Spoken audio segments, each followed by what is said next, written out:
Alors, Céline Sénum, elle est chef de service aux archives de la métropole européenne de Lille depuis 2015 et Xavier Huet est archiviste et administrateur du logiciel métier, également au service des archives de la métropole européenne de Lille depuis 2019.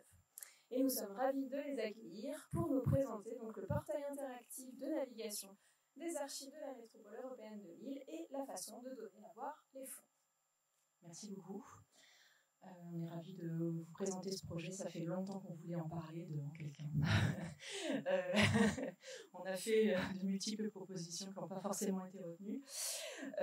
Donc voilà, rien que pour ça, on est content d'être là. Quelques mots rapides pour présenter un petit peu le contexte de notre service, puisqu'il est très différent de celui de Christelle à Orléans. On est du coup un service d'archives métropolitaines, uniquement métropolitaines, donc pas d'archives communales, pas de fonds anciens dans nos fonds. Ça joue un peu sur notre manière de travailler pour essayer d'avoir un mode d'entrée dans nos fonds qui soit, entre guillemets, le plus moderne possible et qui retranscrit aussi les contenus finalement de nos archives. Quelques chiffres très rapides. La métropole de Lille, c'est 95 communes, 1,2 million d'habitants. Des fonds du coup qui sont contemporains au sens où du coup les documents les plus anciens ils sont plutôt datés de 1967.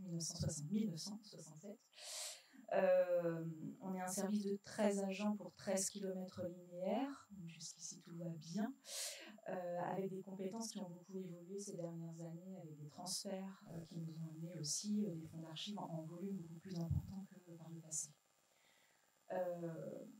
Le service, il est positionné comme un service d'archives intermédiaires et d'archives définitives dans tous nos projets. On a pris parti d'intégrer les archives intermédiaires, donc y compris des archives qui sont peut-être plus consultables par la suite en salle de lecture. Mais ça, on assume, on va dire ça comme ça. Ce projet de visualisation et de visualisation interactive, il est issu de réflexions qu'on a menées à l'échelle du service sur nos projets de valorisation des archives. Donc on n'arrive pas par l'aspect traitement, on arrive par l'aspect valorisation. Pourquoi il arrive? Parce que du coup, à partir de 2017, on met en place un certain nombre de choses dans le service et on s'éparpille un petit peu. L'équipe s'est beaucoup renouvelée, on s'est beaucoup professionnalisé, puisque le service archive est service archive uniquement depuis 2014, alors qu'il existe depuis l'origine de la communauté urbaine en 67. Et donc, comme on s'éparpille un petit peu, on se dit qu'il faut appeler à l'aide des regards extérieurs, et on travaille avec le cabinet Limonade & Co qu'on entendra cet après-midi, pour essayer d'y voir plus clair et surtout de construire quelque chose qui s'inscrit dans la durée de manière cohérente et pertinente par rapport, encore une fois, à la nature de nos fonds. Je vous le fais très rapide, mais du coup, à l'issue de cet audit qui est réalisé par Limonade & Co, on fait le constat que on est tous relativement récents dans l'équipe et qu'on a tellement peu de chercheurs qui viennent consulter nos fonds qu'on fait finalement assez peu de recherches dans les fonds, et comme on fait assez peu de recherches dans les fonds, on les connaît mal. Donc un axe de travail, c'est de développer notre connaissance des fonds, et la data visualisation va être un chantier qui va nous aider à y travailler. Et puis d'autre part, bien sûr, c'est de continuer la valorisation, l'objectif, donc essayer de gagner des publics qui ne viennent pas naturellement vers nous. Et du coup, essayer de communiquer autrement sur les fonds d'archives par rapport à l'habitude plus classique des instruments de recherche, des formulaires de recherche, pour encore une fois aller toucher des gens qui ne nous connaîtraient pas par ce biais-là. Du coup, on travaille dans les archives sur deux types de données, c'est ce qui était dit aussi juste à l'instant. On a bien sûr les données qui sont issues des fonds, qui apparaissent dans nos outils SIA. Et puis, effectivement, tout autour de ça gravitent des tableaux de bord, des outils qui nous permettent de compléter les connaissances par rapport à ce SIA. Donc, notamment de notre côté, on a un registre des entrées tableur très basique. Et on a un outil Excel également qui nous permet de repérer des fonds anciens qui sont encore inventoriés uniquement dans des gros registres papier. Tout ça, ça forme une masse quand même très importante de données.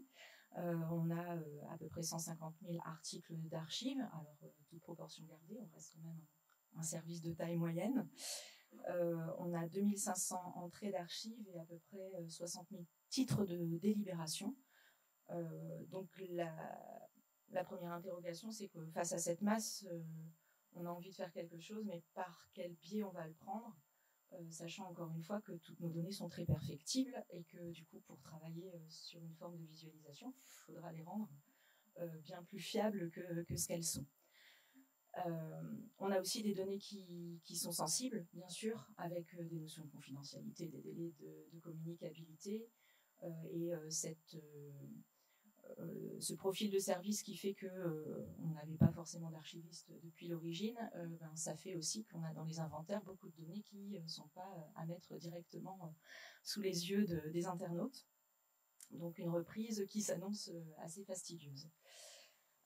Donc des données à préparer, encore une fois avec ce service qui s'est professionnalisé à partir des années 2010. Il se trouve qu'on avait jusqu'en 2017 un outil qui servait plutôt à la documentation. Donc en 2017, on informatise en fait pour de vrai le service archive. On a choisi l'IGO à ce moment-là pour la gestion des inventaires, mais aussi pour le site internet. Donc il y a une bonne articulation déjà entre les deux.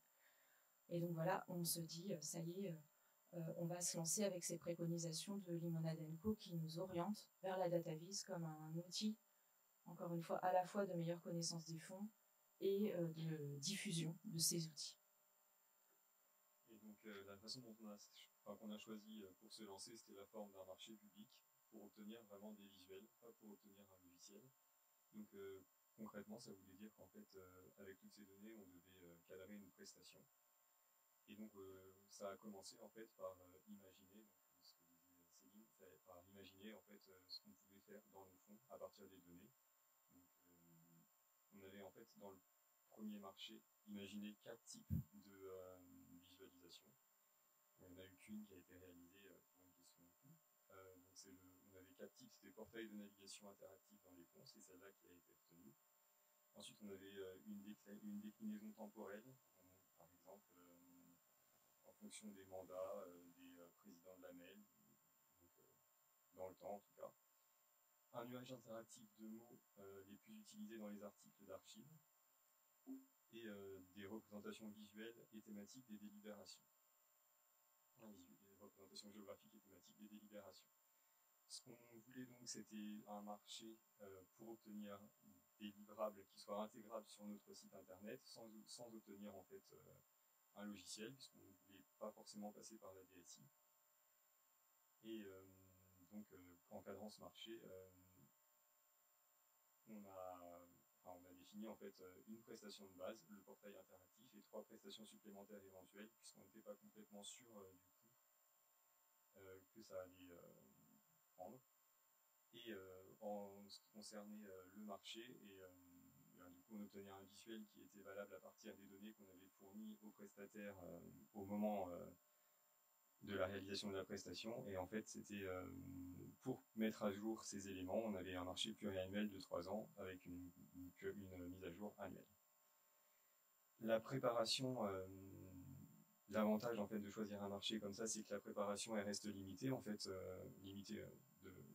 je tempérerai un peu après quand même ce terme. En fait, on préparait nos données, donc on préparait les données du service, et donc c'était un travail pour nous-mêmes. Et en fait, on vérifiait le travail qu'on avait déjà fourni, on nettoyait toutes nos données. Et ensuite, la préparation est limitée, puisqu'en fait, le prestataire se chargeait de vérifier la conformité, de nous dire, de ces données-là, de nous dire là où il y avait des erreurs. En fait, pour ce marché, on s'est basé donc sur du travail qu'on avait déjà effectué. On avait attaché des fonctions à chacun de nos producteurs en fonction des compétences de la métropole. Et pour le portail interactif, en fait, on a utilisé ce travail déjà fourni. Après, il y a eu du travail quand même qui a été refait, puisque toutes nos données n'étaient pas propres et qu'il a fallu nettoyer, reprendre tous les titres d'entrée qui n'étaient pas assez décrits. Donc il y a eu un vrai travail. C'est pour ça que préparation limitée, mais quand même importante, puisque les données devaient être propres. c'était vraiment une question de palier à passer dans l'évolution du service. Donc c'est vrai que cette data visualisation, on l'a centrée uniquement sur le niveau des entrées, pas du tout des articles d'archives, pour avoir un premier niveau de représentation qui soit un peu récapitulatif de nos fonds, encore une fois avec l'idée que ce soit une porte d'entrée, d'où cette notion de portail interactif. Donc au niveau de la rédaction du cahier des charges,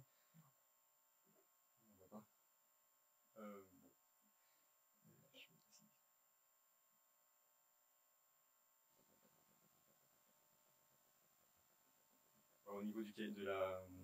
On va passer à la diapositive. Ouais.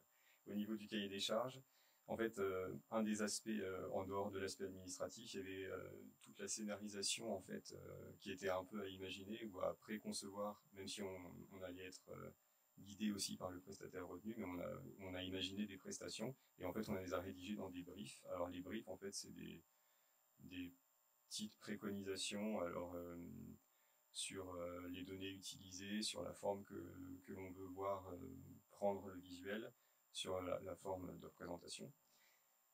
Et donc on avait rédigé des briefs, et donc le brief sur le portail de navigation interactive, en fait, il était, et qui est la prestation retenue, en fait, présenter l'intérêt, surtout qu'en fait ça portait sur l'ensemble de nos fonds. C'est un brief, enfin c'est un visuel qui est en fait est rattaché à l'ensemble des fonds par le biais du registre des entrées.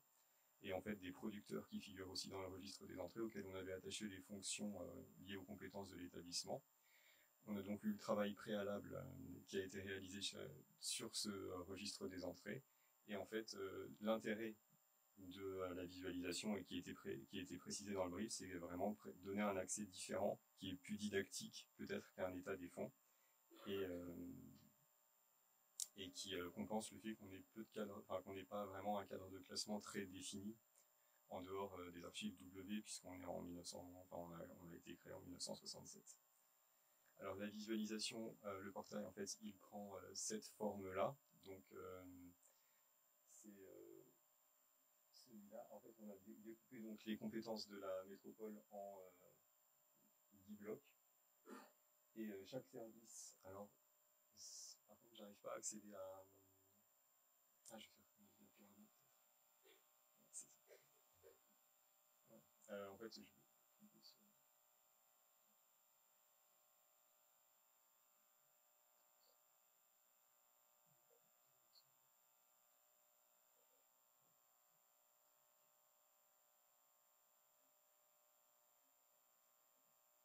Voilà, en fait, donc le portail de navigation, il se base sur notre registre des entrées, avec en fait chaque service qui figure dans notre logiciel qui est lié à une fonction, et donc les fonctions, on en a 10, support à l'administration, aménagement, renouvellement urbain, espace public, transport et mobilité, etc., qui sont vraiment liés aux grandes compétences de l'établissement.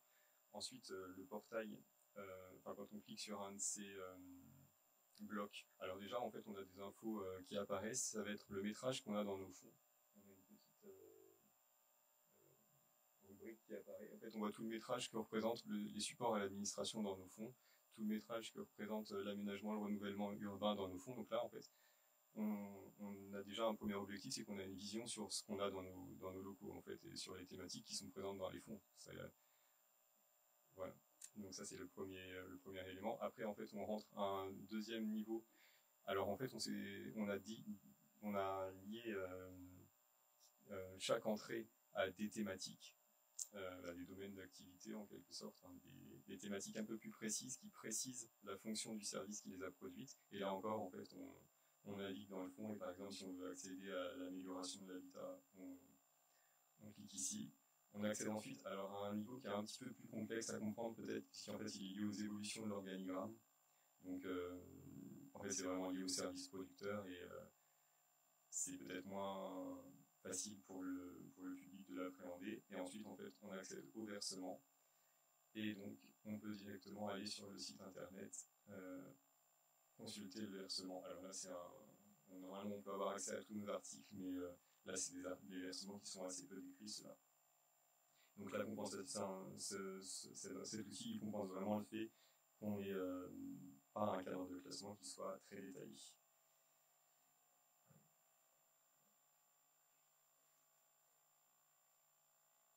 moulinette qui nous intéressait, c'était d'avoir ce calcul qui se fait par l'outil de visualisation sur les volumétries et qui permet cette vue d'ensemble sur les proportions, les grandes lignes de nos fonds.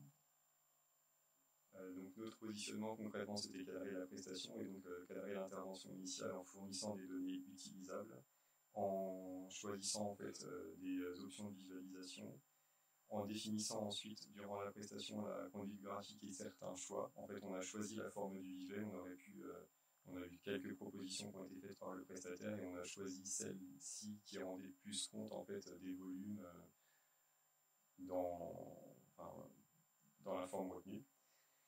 Et ensuite, notre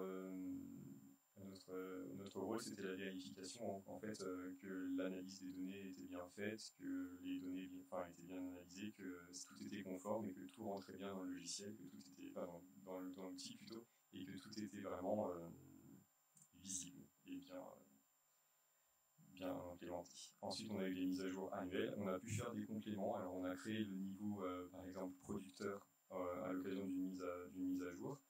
Et on a également créé plein de versements. Alors le versement que je vous montrais tout à l'heure, c'est un versement qui n'était pas accessible à l'origine sur Internet, puisqu'il n'était pas, il n'était pas décrit. En fait, on n'a pas le contenu des articles encore aujourd'hui dans notre logiciel métier. Mais en fait, il n'était pas accessible. Et en fait, toutes ces entrées, on a eu un travail qui a été fait en cours de prestation durant le marché. Et on a pu les rendre accessibles sur le site Internet, au moins au niveau titre. Et donc, voilà, les mises à jour et les compléments internes. Ensuite... Donc c'est vrai que du coup, le parti pris, c'est que cet outil il soit durable, avec une forme qui est vraiment indépendante de notre outil site Internet. Et ces mises à jour qui nous permettent sur un même modèle, avec les mêmes calculs, les mêmes données attendues, d'enrichir en fait au fil du temps, ne serait-ce qu'avec nos nouvelles entrées de l'année qui vient de s'écouler. Donc l'idée c'est aussi encore une fois de donner à voir la collecte qui est réalisée ou de donner à voir les compléments qui sont réalisés sur les descriptions des fonds qui sont encore inventoriés sous forme de papier. Si on doit faire un petit bilan, bonne surprise, petite déception, on n'avait pas forcément imaginé ces blocs couleurs qui sont un peu parfois fatigants à regarder au niveau des couleurs. On avait imaginé des choses avec beaucoup plus d'images au départ. Il y a eu des blocages, on va dire techniques, avec le prestataire qui a été choisi, les outils qui ont été utilisés. Donc ça fait partie de notre petite déception. Sur l'utilisation en ligne, sur notre site, depuis l'origine, c'est 32 000 visiteurs sur le site et 700 visiteurs sur le portail interactif. On va dire que c'est en demi-teinte. Voilà, mais en fait, c'est aussi par ce côté visuel des limites aussi à l'attractivité du contenu. On ne peut pas aujourd'hui mesurer les incidences en salle de lecture parce qu'on a eu trop d'aléas depuis. Le service il a fermé pendant un temps puisque construction d'un nouveau bâtiment. On vient tout juste en mars dernier de réouvrir une nouvelle salle de lecture. Donc mesurer l'impact sur la fréquentation de salle de lecture, c'est un peu compliqué pour le moment. Voilà, à l'origine, on savait que c'était difficile d'intégrer toutes les données, puisqu'encore une fois, on avait tellement de travail à faire pour les compléter. Donc cet héritage de long terme, il est encore en cours de digestion. Là, aujourd'hui, on est en train de saisir les plus de 30 000 articles qui sont encore dans les registres papier. Donc c'est un travail de longue haleine. On a eu un choix graphique limité, c'est-à-dire que notre prestataire il nous a fait 3 propositions. Une proposition qui ne nous permettait pas de donner cette visualisation des volumes, donc sous forme d'arbre, en fait, Xavier va vous la montrer. On n'arrivait pas au bout de la chaîne de tout ce qu'on voulait montrer. Donc sur les 3 propositions, déjà il y en a une qui ne répondait pas à nos attentes. Et donc voilà, on a fini par choisir celle que vous avez vue. Pareil, il y a des limitations dans le nombre de caractères qui s'affichent dans les infobulles, des grosses manipulations manuelles de monsieur là pour insérer parfois des solides à la main dans les traitements tableurs, donc hyper épanouissant comme boulot. Des intégrations aussi de liens pour arriver jusqu'à la visualisation des articles qu'on ambitionnait au départ. Donc ça aussi, c'est du travail semi-assisté, on va dire. Donc on n'en était pas au travail du week-end, mais effectivement, ça a pris du temps de préparation sur des contenus qu'on n'avait pas forcément complètement anticipés. Malgré tout, du coup, ça nous a donné de la visibilité, ce travail, puisque le travail il a été relayé au niveau européen, donc c'était une grande satisfaction de ce côté-là. On s'est retrouvé dans une conjoncture où on rejoignait des problématiques abordées par le SIAF sur comment avoir une certaine transparence sur la collecte, donner à voir au public les nouvelles entrées, même les plus récentes dans les fonds. Donc ce côté mise à jour annuelle, il est vraiment très bénéfique de ce côté-là. Comment faire ce travail de logique d'accès thématique par le biais des fonctions. Donc on a un peu défriché de ce côté-là. On était les premiers au sein de notre établissement à travailler sur la data visualisation, donc complètement expérimental, aucune idée des coûts au départ, aucune idée du temps à y passer. Même nos collègues de l'Open Data n'avaient pas encore commencé à travailler ce sujet, alors qu'on les attendait plutôt comme précurseurs et nous en suiveurs. Voilà, c'était plutôt l'inverse.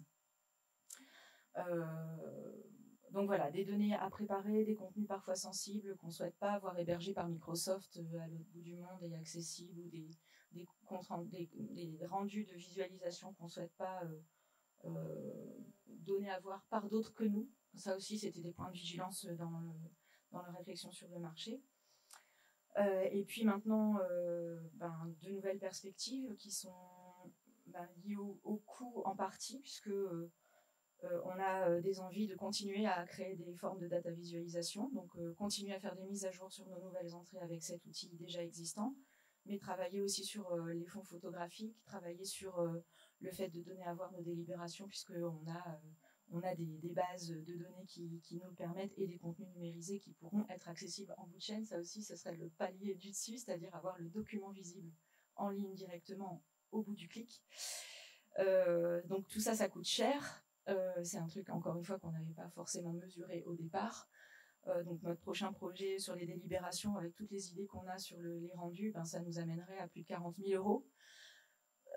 Notre budget annuel service archive, il est plutôt de 80 000, donc vous voyez que c'est quand même il faut se dire que on va y donner de l'importance. On a une grande liberté pour le coup qui nous est laissée, aucune commande politique bien sûr sur ce sujet, mais on y va quand même. Et des financements qui existent et qui nous permettent d'avancer, avec notamment un financement sur les applications et dispositifs numériques innovants par la DRAC. Donc sur notre budget de 40 000 €, on a un financement de 17 000. Ça fait pas tout, mais ça aide quand même beaucoup. La problématique et peut-être l'avenir de tout ça, c'est aussi des mises à jour plus automatisées. Là, je disais qu'il y a beaucoup de choses faites encore manuellement. Voilà, il n'y a pas d'API, il n'y a pas d'export direct depuis l'IGO qui nous permet de publier directement en ligne. Notre souhait maintenant, c'est d'aller expérimentation, l'analyse sémantique, puisque du coup, c'est ce qu'on va essayer de faire sur les délibérations, en espérant aussi que ça nous nourrisse dans les réflexions à mener sur l'indexation, puisque du coup, l'indexation aujourd'hui, il n'y en a pas dans nos fonds. Donc c'est la prochaine étape à passer. Concrètement, le fichier qu'on donne, en fait, c'est ça.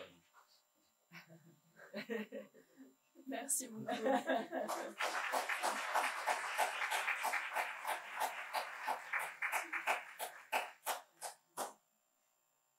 on a le temps pour quelques questions. Je parle maintenant, oui.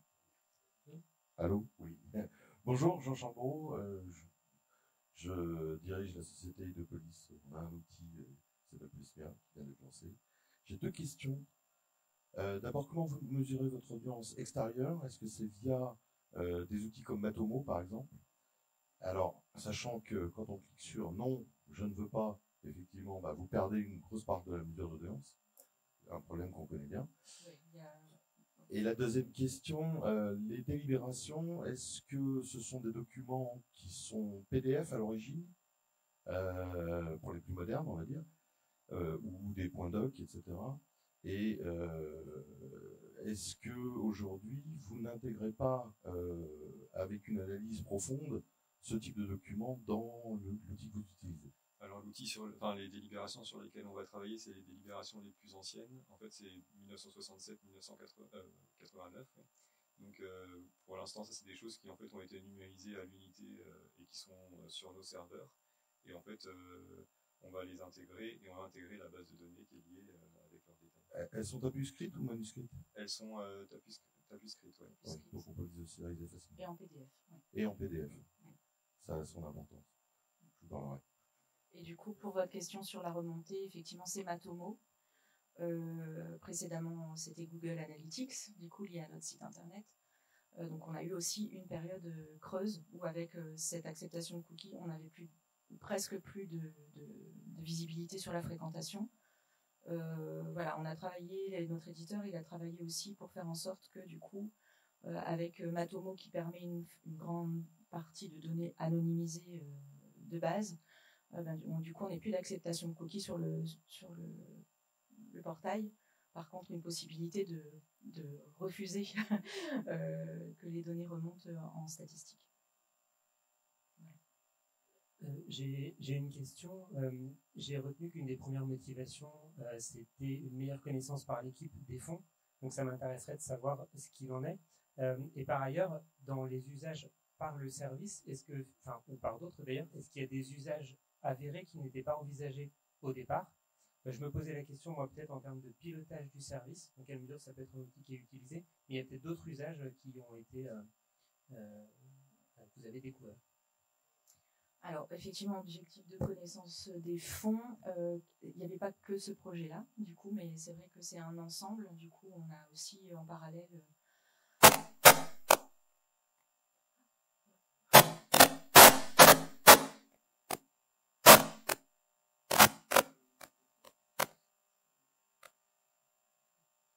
J'ose pas trop.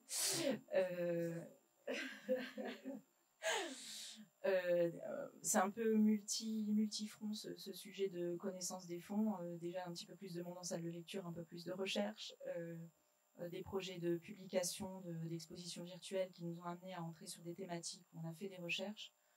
Une pratique aussi qui fait que finalement avec le portail interactif, on a une vue, cette vue par quantité, elle nourrit aussi aujourd'hui ce que vous avez peut-être vu tout à l'heure, c'est-à-dire le bloc support à l'administration, c'est le plus gros. Ça nourrit aujourd'hui nos réflexions, pas côté stratégie de valorisation, mais côté stratégie de collecte, des perspectives d'être plus à l'initiative des collectes, donc d'aller nous dire sur cette thématique-là, on n'a presque rien et maintenant on voudrait qu'il y ait des choses. Donc c'est un peu multifacette sur la connaissance des fonds, mais du coup c'est vrai que les renouvellements au sein de l'équipe et ça s'est un petit peu calmé, on va dire. Donc des gens qui sont là depuis un petit peu plus longtemps avec des connaissances métiers plus abouties aussi, ça aide forcément sur la suite. Ouais.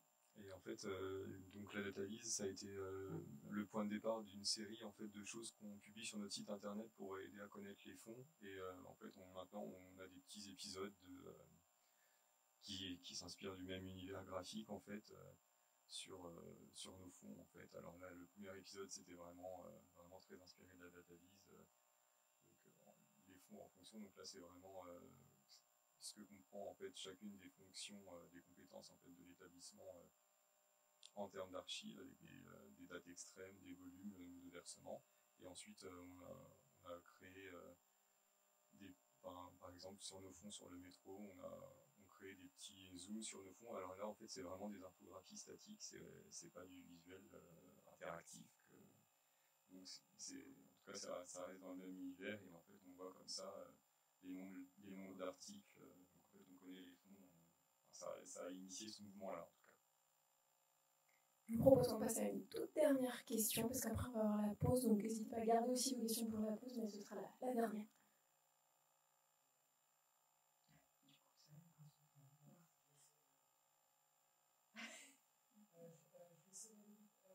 Deux remarques et une question utilisée. Première remarque sur la forme de la DataVis avec ses deux couleurs. Moi, je pensais que c'était en rapport avec votre charte graphique et que c'était un choix délibéré, ça m'a pas choqué. Si je dis ça ressemble à un portail, ça semble logique. Ça a été compliqué à obtenir. Et quand je l'ai consulté, et que c'est motif des professionnels, et ça me semblait, je trouvais ça super.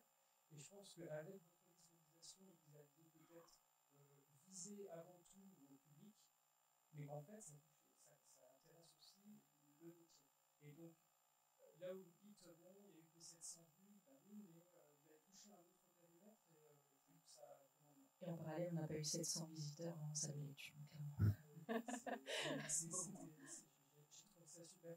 Petite question sur le choix du HTML comme institution, c'est super parce qu'en fait, vous étiez autonome, c'est un truc facile à transporter. Là, vous avez tout le fait, c'est pas une mise magasin. Est-ce que l'intégration par iframe a fonctionné? Et on a parlé de la DSI, c'est la première fois qu'on en parle aujourd'hui parce que c'est un gros mot. Est-ce qu'il y a eu des frictions avec le service informatique de la DSI sur des questions de périmètre, des choses comme ça? Je pense que là, comme c'est pas un logiciel, il n'y a rien à inscrire à la feuille de route, il n'y a pas vraiment de dépenses, c'est vraiment sur notre budget, il n'y a pas eu de friction dans ce sens. Non, en fait, ils sont pas au courant, je pense. Enfin, voilà. Comme il nous donne beaucoup d'autonomie, enfin, il nous impose aussi beaucoup d'autonomie sur l'administration fonctionnelle de notre outil et du site internet et nos services de communication externe aussi. Du coup, c'est un peu carte blanche de ce côté-là. Donc, intégration iframe a très bien fonctionné. Et d'ailleurs, dans nos prochains marchés bientôt notifiés, c'est le même mode de fonctionnement qu'on nous demande. Peut-être plus d'interrogations par notre éditeur empreinte digitale, du coup, qui nous a plus fait remonter attention à ce que ça ne génère pas des risques au niveau de la sécurité. Voilà, on n'a pas pour l'instant identifié de risques avérés, on va dire. Merci beaucoup.